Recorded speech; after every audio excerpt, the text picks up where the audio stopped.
Sophie's asleep.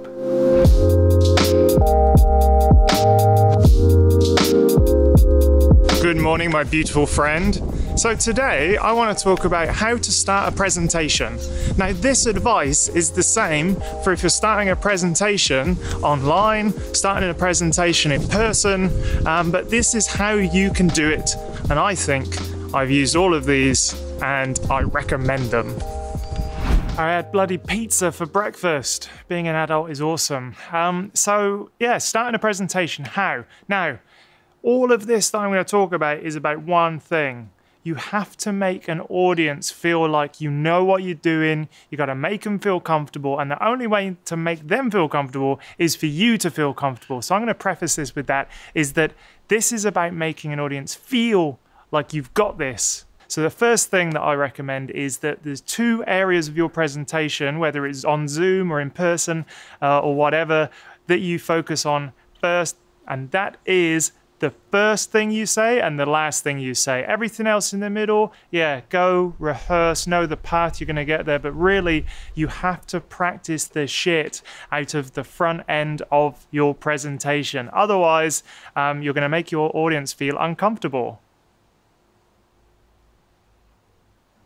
Like that. I haven't been for a run for 2 weeks, that's really bad. All right, I'll go for a run soon, I promise. Okay, so one thing you'll notice about people who are good at starting presentations is that they feel in control.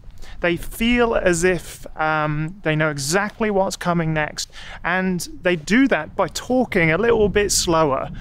And you know, when people are stressed, they breathe shallower, and that gives the perception that they're panicked, and that's the last thing you want. So breathe nice and deeply. All right, let's go to incognito.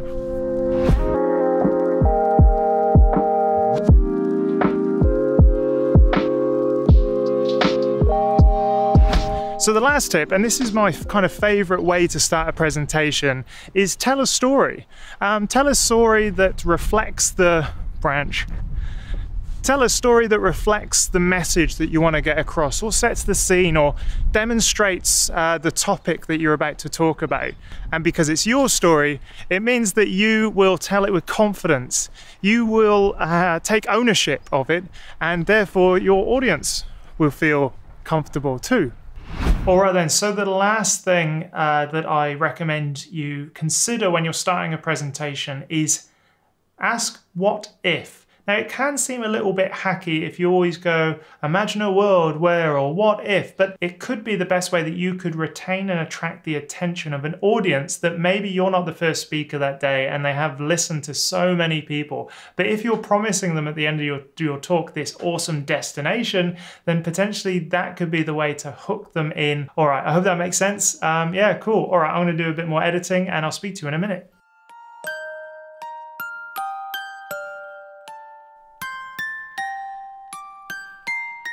Sophie's asleep. So let me know in the comments how you start a presentation. Remember, you got this. I'll speak to you tomorrow. You can get all my past videos on my YouTube channel.